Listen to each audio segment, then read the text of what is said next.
मन सल्ला अलैना सिलाह फलैसा मिन्ना, जिसने मुसलमान की तरफ असले का रुख किया वो हम में से नहीं है।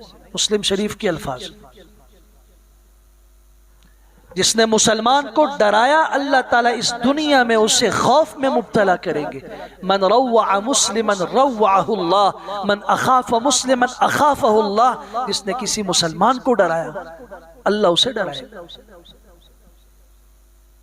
किस मौके पे आपने फरमाया था, जब अचानक एक सहाबी ने दूसरे को डराने के लिए आवाज निकाली, वो बेचारा एकदम सुन के यूं घबरा गया।